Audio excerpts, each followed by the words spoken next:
നമുക്ക് ഭക്തികാലിലെ വളരെ ഇമ്പോർട്ടന്റ് ആയിട്ടുള്ള ഒരു ഭാഗം നോക്കാം കേട്ടോ. കാറ്റഗറി ഫോർ ഹിന്ദി സ്റ്റുഡൻസിനോടാണ്. ഭക്തികാലിലെ വളരെ ഇമ്പോർട്ടന്റ് ആയിട്ടുള്ള ഒരു രചനയാണ് രാംചരിത് മാനസ് അല്ലെ? ആരുടെയാണ്? രാംചരിത് മാനസ് കിസ്കി രചന ഹെ എന്ന് ക്വസ്റ്റ്യൻ വന്ന ആൻസർ ഏതാണ്? ഗോസ്വാമി തുളസിദാസ് അല്ലെ?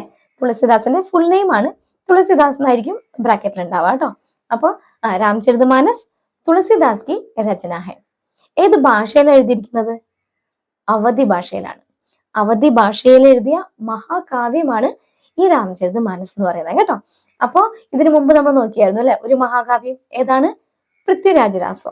ഓക്കെ, അതുപോലെ തന്നെ ഈ ഭാഗത്ത് നമ്മൾ അറിഞ്ഞിരിക്കേണ്ട മറ്റൊരു ക്വസ്റ്റ്യൻ ആണ് കിത്തനെ കാണ്ഡ് ഹെ. രാംചരിത് മാനസ് മേ കിത്തനെ കാണ്ഡ്, എത്ര കാണ്ഡാണ്? 7 അല്ലെ? ഏതൊക്കെയത്? ബാൽകാണ്ഡ്, അയോധ്യകാണ്ഡ്, അരണ്യകാണ്ഡ്, കിഷ്കിന്ധ്യകാണ്ഡ്, സുന്ദർകാണ്ഡ്, ലങ്കാകാണ്ഡ് और उत्तरकांड. बालकांड, अयोध्याकांड, अरण्यकांड, किष्किंध्याकांड, सुंदरकांड, लंकाकांड, उत्तरकांड. ओके, अब क्वेश्चन इങ്ങനെ വരിക, रामचरितमानस का पहला कांड कौन सा है?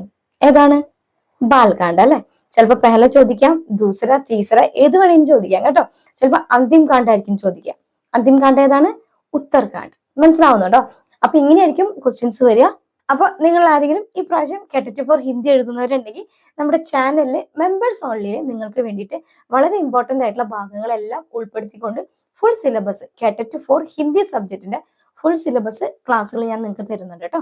അപ്പോൾ നിങ്ങൾ ആർക്കെങ്കിലും ജോയിൻ ചെയ്യണമെന്നുണ്ടെങ്കിൽ നമ്മുടെ ചാനൽ സബ്സ്ക്രൈബ് ചെയ്ത് കഴിഞ്ഞാൽ ഒരു ജോയിൻ ബട്ടൺ കാണും. അതിൽ ക്ലിക്ക് ചെയ്ത് കഴിഞ്ഞാൽ ഗോൾഡ് ഓപ്ഷൻ ആണ് ചൂസ് ചെയ്യേണ്ടത് കേട്ടോ. 199 ഗോൾഡ് ഓപ്ഷൻ ചൂസ് ചെയ്ത് കഴിഞ്ഞാൽ ഫസ്റ്റ് ക്ലാസ് മുതൽ 1, 2, 3 അങ്ങനെ ഓർഡർ ആയിട്ടാണ് ക്ലാസ്സുകൾ കൊടുക്കുന്നത് കേട്ടോ. അപ്പൊ ആ ഓർഡറിൽ നിങ്ങൾ പഠിച്ചാൽ മതി. 1, 2, 3, 4 പഠിച്ചു കഴിഞ്ഞാൽ കറക്റ്റ് ഓർഡറിൽ കിട്ടും കേട്ടോ. ഇനി നമുക്ക് മറ്റൊരു പ്രധാനപ്പെട്ട ഭാഗമായിട്ട് വരാം. ഓക്കെ.